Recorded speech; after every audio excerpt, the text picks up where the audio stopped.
অন্যান্য মাছের তুলনায় পাবদা মাছের পুষ্টিগুণ প্রচুর। আমাদের দেহে যে পরিমাণ আমিষের প্রয়োজন হয় তা পাবদা মাছ থেকে পেতে পারি। পাবদা মাছে আছে ক্যালসিয়াম, ফসফরাস, লৌহ রয়েছে। এজন্য একজন ব্যক্তির সুস্থ শরীরের জন্য ক্যালসিয়াম ও ফসফরাস খুব গুরুত্বপূর্ণ, আর এটি পাবদা মাছ থেকে পেয়ে থাকি। পাবদা মাছে উপকারিতা পুষ্টিগুণ প্রচুর। পাবদা মাছ খেতে অত্যন্ত সুস্বাদু। এই মাছ সাধারণত নদী, বিলে ও হাওর অঞ্চলে পাওয়া যায়, তবে বর্তমানে বাণিজ্যিকভাবে পুকুর ও পদ্ধতিতে মাছ চাষ করা হচ্ছে। আমাদের দেশে অনেক বেকার যুবক এই মাছ চাষ করে স্বাবলম্বী হচ্ছে। পাবদা মাছের পুষ্টিগুণ আছে প্রচুর, আর এই মাছের পুষ্টি উপাদান বেশি থাকায় এর চাহিদা দিন দিন বাজারে বৃদ্ধি পাচ্ছে। পাবদা মাছের তেমন কোনো খাটানি, তাই এটি খেতে সুবিধা। এইখানে আমি 6 পিস মাছ নিয়েছি। আজকে আমি ভুনা করব। ভুনা রেসিপিটা আজকে আপনাদের সাথে শেয়ার করব। আমার রেসিপিটা দেখার পর যদি ভালো লেগে থাকে অবশ্যই আমার রেসিপি ফলো করতে পারেন।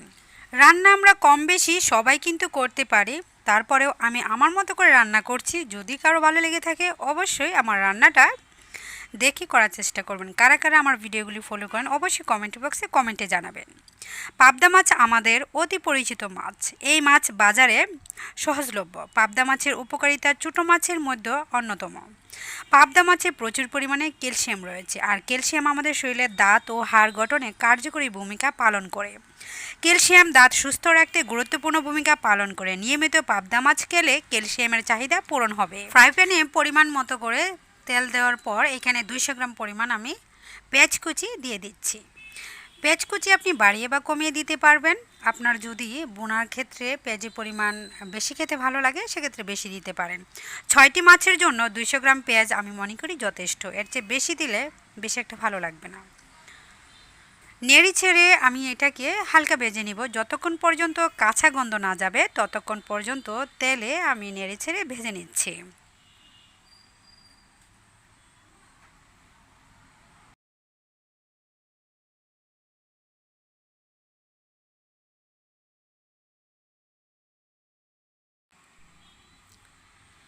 পেঁয়াজটা ভাজা যখন হয়ে গেল তখন আমি স্বাদ মতো লবণ দিয়ে নিচ্ছি। তারপর দিচ্ছি 1 চা চামচ পরিমাণ হলুদের গুঁড়া। এখন দিয়ে নিচ্ছি মরিচের গুঁড়া। মরিচের গুঁড়া দিচ্ছি এখানে 1.5 চা চামচ পরিমাণ। 6টি মাছের জন্য 1.5 চা চামচ পরিমাণই যথেষ্ট। 1 চা চামচ পরিমাণ ধনিয়া গুঁড়া, 1/2 চা চামচ পরিমাণ জিরা গুঁড়া। এখন নেড়েচেড়ে পেঁয়াজের সঙ্গে আমি মশলাটাকে ভেজে নিচ্ছি।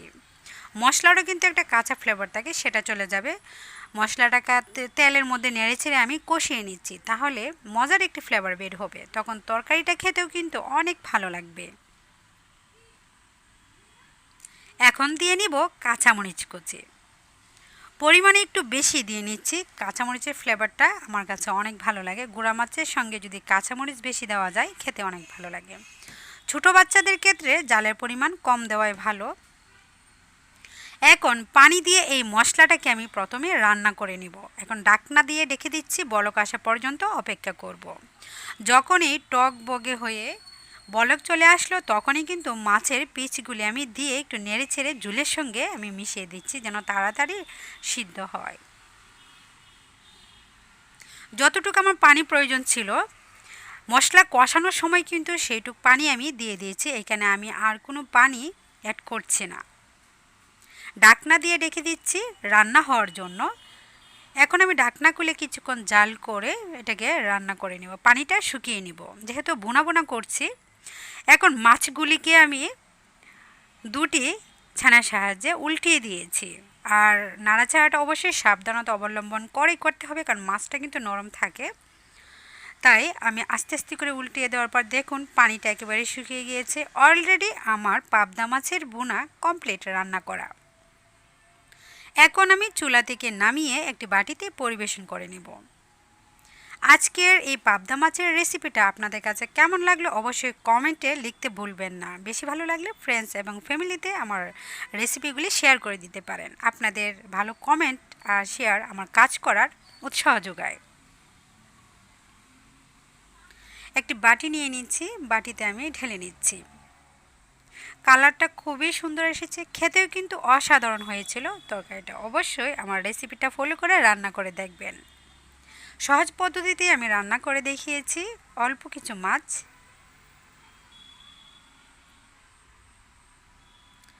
আস্তে আস্তে করে মাছগুলি আমি একটু উল্টিয়ে উপর দিকে নিয়ে আসব।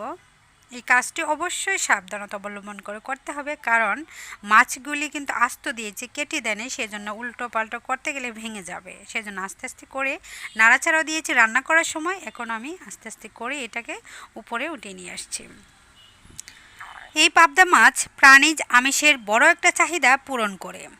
মাছ আমাদের দেহে প্রাপ্তি সহজলভ্য। তাছাড়া বাহারি রকমের রান্না করে আমাদের দেশে অনেকেই খায়, এটা সবজি দিয়েও খাওয়া যায়। তবে আজকে আমি ভুনা করে দেখিয়েছি, অন্য আরেকটি রেসিপিতে দেখাবো কিভাবে সবজি দিয়ে রান্না করা যায়। ক্যালসিয়ামের সাথে ফসফরাস মিলিত হয়ে হাড় ও দাঁতের অত্যন্ত তন্ত্র তৈরি করে। এতে দেখা যায় ক্যালসিয়ামের পাশাপাশি ফসফরাসের প্রয়োজনও রয়েছে, আর এটি আমরা নিয়মিত পাবদা মাছ খেলে পেতে পারি। যাদের এরকম দাঁতের সমস্যা আছে অবশ্যই সবসময় পাবদা মাছ খাবেন। আজকের মতো বিদায়, সবাই ভালো থাকবেন। আল্লাহ হাফেজ।